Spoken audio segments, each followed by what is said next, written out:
So today I'll be interviewing my dad. What's your name? George Henry Dennis. Yes. And how old are you? I'm 65. Okay. So first question I wanted to ask is, what was your first job? Wow, it's a long time ago. But my first job was when I came to America in New York. I was working in a factory where they make sprinkle the robinet that sprinkle the water to spray in the back on the grass. Sprinkler system. The sprinkle system. So it was a nice job. I did it for some while, maybe a year, and after that, the factory get closed because of whatever situation, and I have to look for another job. So that was my first job in New York City, What year New was York. that? Oh, 1975. Okay. Yep. Um, what were your favorite hobbies and games as an adolescent? Oh my gosh. I play a lot of soccer in my elementary and middle school. But in high school, I went and played a lot of volleyball. I was great in volleyball. I loved the game. I was in championship, and I was able to be one of the players for the national team of my country. So I played against many other nations, including United States. At that time, United States was not so good in volleyball, uh, but it was a good challenge. Now, are you still able to play these same sports? Oh my gosh, no. No, I am not so much in such a shape to play them, but I enjoy them still in watching them and probably coaching and tell a few people how to play them. Okay. And growing up, like, who were your heroes and role models? Wow. Uh, I probably have two sets of heroes.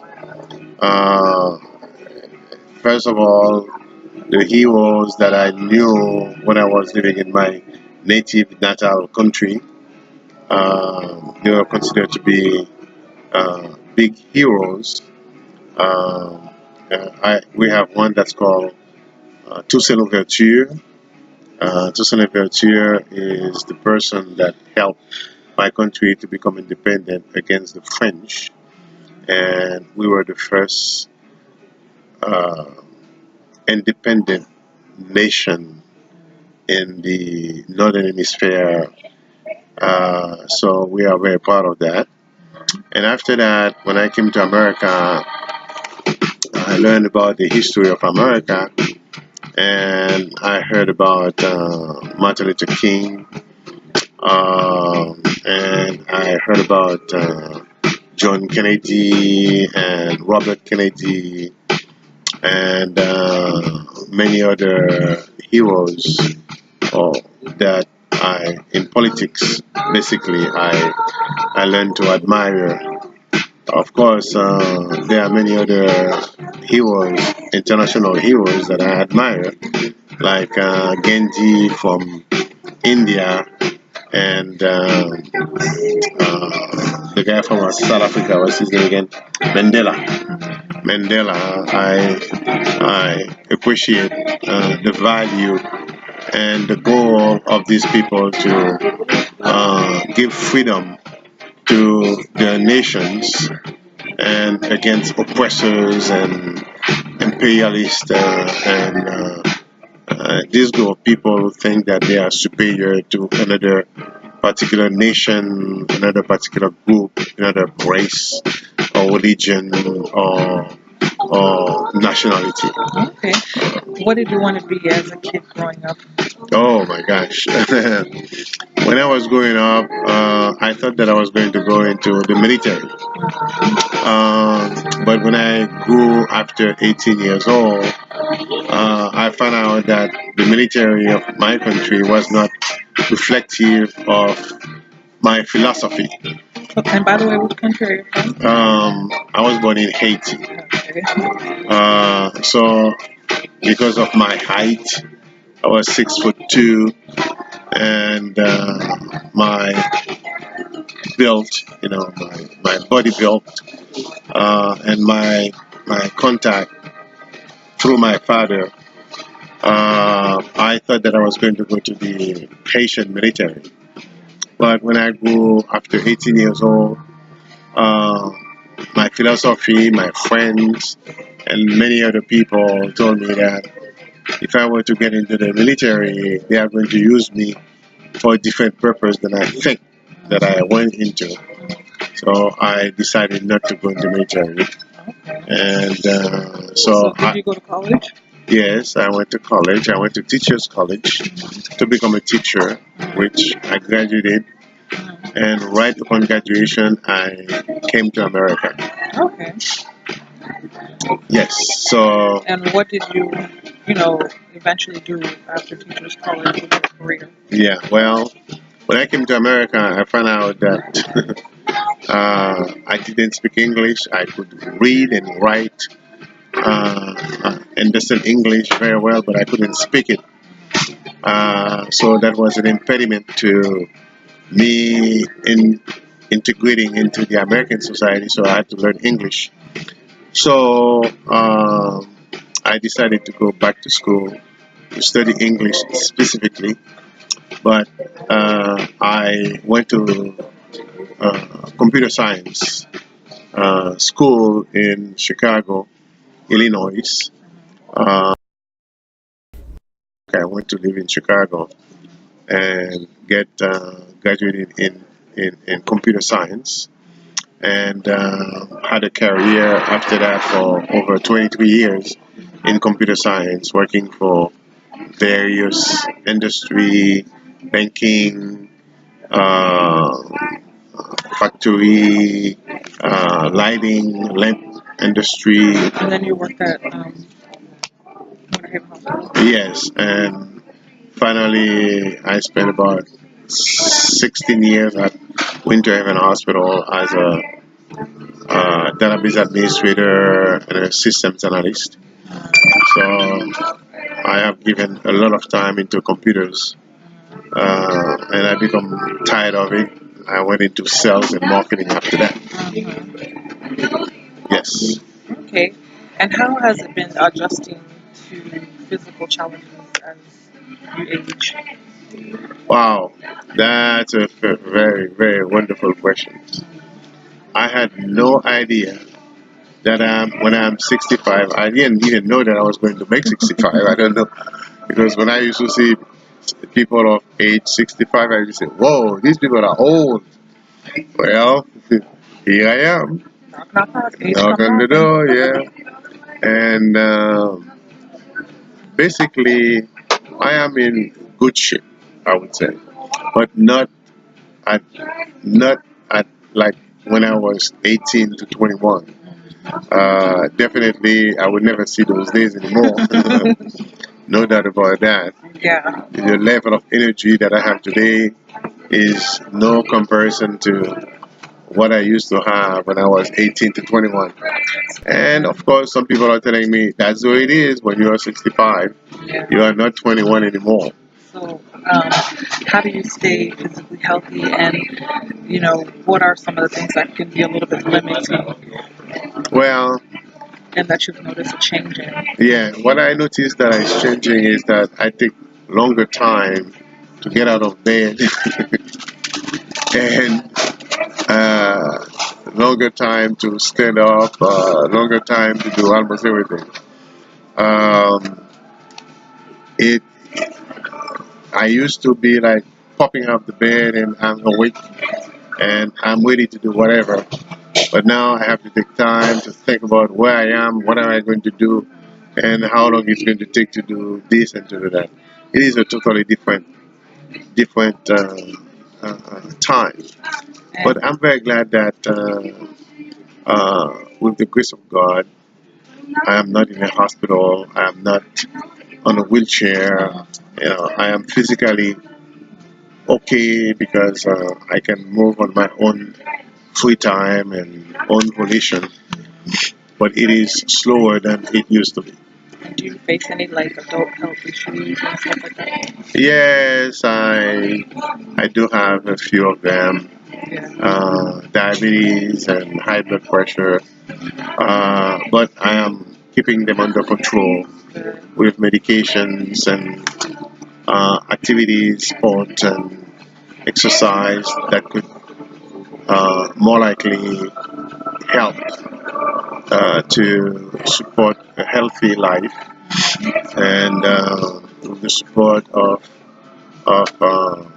Yvonne, my mate, and Christine, my daughter, and Barbara, and Jean George, and all other friends, and Felix, and other people who know that I have some challenges last year, and they call me all the time to ask me if I did this particular chore, this activity, or what was my blood sugar this morning, or what was my blood pressure this morning, in order to remind me to keep in track. Yes. And how do you feel like healthcare has changed throughout the years, and how do you feel like has it gotten better and stuff like that? Well, definitely healthcare has gotten better because there are so many additional services that have been offered from, first of all, from the medical point of view. We have doctors, specialties that can take care of particular ailments, a particular situation, better today than any time in the past. Second, we have had Obamacare that was designed in order to help people who are uh, more likely in situation of needs for healthcare, but they don't have the money or the resources in order to be enrolled into an insurance program. So Obamacare was able to do everything in order to help them to enroll into those services. But like you know, there have been a lot of problems with Obamacare, but I don't think that it should be uh, removed from the market. I think that they could improve it in the best way so that it can become just like Medicare that we have been enjoying for the last over 60 years. And then what is one of your worst life growing up experiences? Oh my, I am a blessed person. I am a blessed person in so many ways. I do not know if I have experienced any bad things so much in my life. Um, the death of my mother was a little bit sudden. I was like 19 years old when my mother passed. That was an experience that I was not prepared for, but again, I had to face. Uh, when my father died, I was probably in my 40s. So I was more mature. I was economically more prepared. So even though, of course, I miss him so very much, but it was not so much of a burden in financially like my mother was because I was not even working when my mother died when I was 19 years old.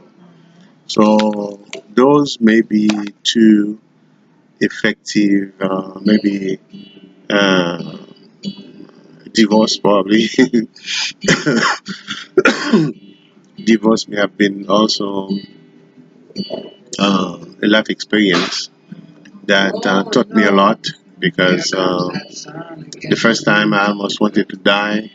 The second time I said, well, I have I have survived the first one. I'm not going to die the second one. I didn't look forward for it, but it came, so I take it like a man. And then the happiest time of your life. Oh, happiest time of my life. Oh, That's the oh, best question, Patrick. oh my gosh. I think the happiest time of my life is when you came into my life, uh, uh, because there was such a great need for your mother and I to have a baby, and I was so happy, and she was so happy. That was one of the single action that really brought joy to both of us. When Alex was born, also, Alex, your brother, older than you, is going to be 42 this year. That was another experience in my life. I remember I was trying to um, do recording, of his birth, and basically I passed out. I don't know. You have seen this advertising. You have seen this advertising on TV when they show you that the lady is going to deliver a baby, and all of a sudden you see the camera underneath the bed, and they don't tell you anything, but you get to use your imagination. I think that's one of the things that happened to me. I didn't know that it was going to be uh, affecting me so much, even though I went to all the preparation for the new birth or the delivery of the baby. Oh my God, when it comes to be the time, it's totally different. So I think that even though I almost passed out, but I was very happy. I think that I love children so much, and that those two events. Oh, another event that was very interesting is when Sebi was born. I remember I was in That's the your room, granddaughter. my granddaughter, your daughter, and that is about 10 years ago in June. Oh my gosh, I cannot believe that it's over 10 years. I mean, it's going to be 10 years. That was another great moment of joy. Um, Basically, my life has been very blessed and joy almost every day. And I am still asking God to show me or to let me experience some more joyful moments. Um, and of course, there have been some frustrating days, but because of my attitude and uh, my life, my life perspective, I always find good in every day. So again, I'm a blessed person. Yes, thank you. Oh, you're welcome, man. Have a good one. Bye, guys. Bye bye.